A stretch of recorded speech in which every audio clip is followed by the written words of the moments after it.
Shalom, selamat pagi. Puji dan syukur kepada Tuhan, kita semua dalam keadaan baik, senantiasa dalam penyertaan dan perlindungan Tuhan. Hari ini kita akan melanjutkan pembacaan firman Tuhan dari kitab Ulangan pasal 34. Sebelumnya marilah sama-sama kita berdoa. Bapa kami yang di surga, terima kasih untuk penyertaan-Mu dan pertolongan-Mu dalam hidup kami. Sebentar lagi kami akan melanjutkan pembacaan firman-Mu. Biarlah melalui firman-Mu kami dapat semakin mengerti maksud hati-Mu, sehingga kami dapat terus bertumbuh di dalam Kristus dan berbuah yang manis untuk sesama kami. Amin.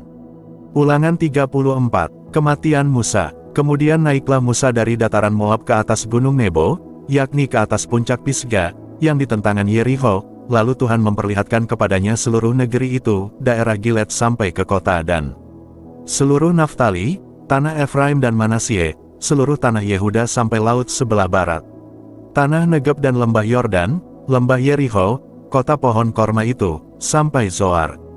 Dan berfirmanlah Tuhan kepadanya, inilah negeri yang kujanjikan dengan sumpah kepada Abraham, Ishak dan Yakub, demikian, kepada keturunanmu lah akan kuberikan negeri itu. Aku mengizinkan engkau melihatnya dengan matamu sendiri, tetapi engkau tidak akan menyeberang ke sana.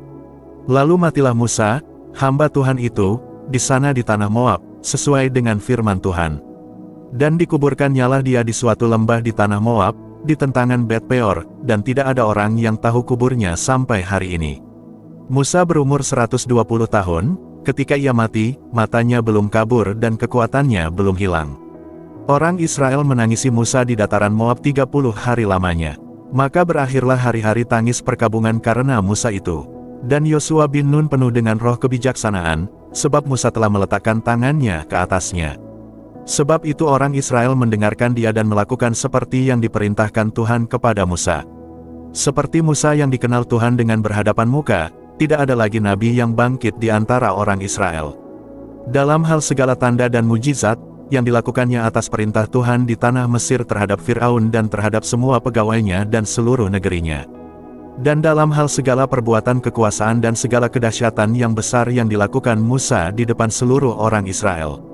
Amin. Kematian Musa. Musa naik ke gunung Nebo dan Tuhan memperlihatkan seluruh tanah perjanjian yang akan diberikan kepada bangsa Israel. Musa meninggal di sana sesuai firman Tuhan dan dikuburkan oleh Tuhan di tempat yang tidak diketahui manusia. Bangsa Israel berkabung selama 30 hari. Setelah itu, Yosua melanjutkan kepemimpinan Israel karena telah dipenuhi roh hikmat.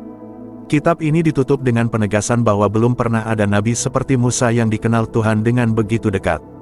Makna-makna kitab Ulangan pasal 34. 1. Tuhan setia pada janjinya, meskipun Musa hanya melihat tanah perjanjian tanpa memasukinya. 2. Setiap pemimpin memiliki waktunya, dan kepemimpinan harus diteruskan kepada generasi berikutnya. 3. Ketaatan kepada Tuhan lebih penting daripada pencapaian pribadi. 4. Tuhan mempersiapkan penerus, seperti Yosua, agar pekerjaannya terus berlangsung. 5. Warisan iman dan keteladanan akan dikenang lebih lama daripada jabatan atau kekuasaan. Kesimpulan, Ulangan 34 mengajarkan bahwa Tuhan tetap memegang kendali atas hidup, kematian, dan masa depan umatnya. Kehidupan Musa menjadi teladan iman, ketaatan, dan kepemimpinan yang setia, sementara pergantian kepada Yosua menunjukkan bahwa karya Tuhan terus berlanjut melalui orang-orang yang dipersiapkannya. Demikian pembacaan firman Tuhan beserta maknanya untuk hari ini. Sampai berjumpa lagi besok. Tuhan Yesus senantiasa memberkati kita semua. Amin.